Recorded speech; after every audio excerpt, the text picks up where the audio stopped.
Sheila, what if a child, they do a developmental assessment and they find that there is a developmental delay or deficit? So how should the parent decide? Should they adopt or not adopt? What do you think? So, as I had said previously, the purpose of a developmental assessment is not to disqualify a child. Yes. And to sift a child out and say, well, this child is not to be adopted, and so on.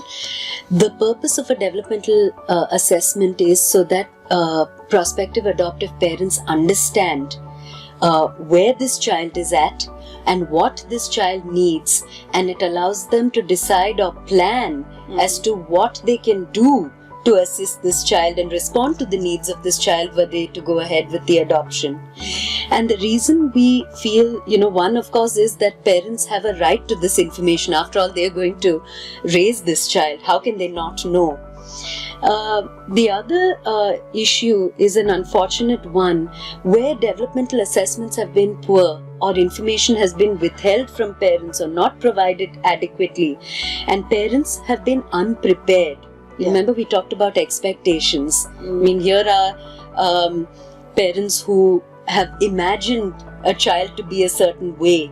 Remember the bubbly, cuddly, bright, clever child, the cute child who's so responsive, and then they are landed with the child who is not responsive in very many ways, has some serious deficits. Parents then get very thrown, it's like a shock. Yeah. It's like saying, but I didn't know this. And what has happened in some of these situations is that parents have been unable to cope. They've been confused, they've been angry, they have been very, very worried, not known what to do. And in such circumstances, unfortunately, then we have had several cases of children being returned to the agency or the institution. Now, this is traumatic, both for the child as well as for parents. It is really a case of an adoption gone awry.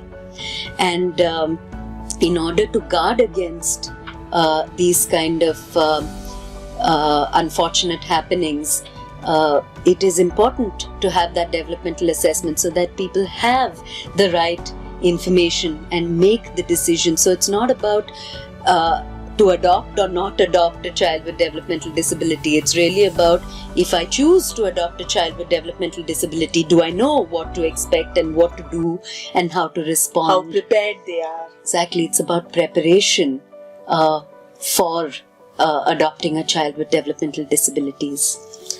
So then, will a mental health professional will be able to help the prospective adoptive parents to make this decision about the child's developmental delay? Well, it would definitely be advantageous for prospective adoptive parents to approach child mental health professionals. For one thing, whatever information is sent by an agency, the health reports, the medical reports, they could be read and interpreted for them. Okay. So, particularly the developmental aspects, so what a mental health professional could do is to explain to parents what certain things mean, whether the child is developing age appropriately or not, what are the abilities of the child. Now, given the information at hand, there are some interpretations that the mental health professional could make in terms of how things could play out in time to come. But that cannot be an absolute. For example, the mental health professional could not guarantee that a given child would be able to pick up, or that the development will improve to a point where the child would, be completely normal, especially if the child has certain serious deficits and gaps. But the mental health professional could advise on the kind of risks that could play out so that parents are prepared. Okay. What needs to be done for the child should they decide. So, as you mentioned about the stimulation, probably. Yeah, so what kind of early stimulation they could do for the child to be able to close these developmental gaps or reduce them. What other services the child may need in terms of occupational or speech therapy and so on. That advice could be given now. But, if there are questions like, will my child be able to do well academically. Mhm. I mean, these are certain things nobody really knows, because certain types of learning disability and so on can only be diagnosed at later stages in a child's life.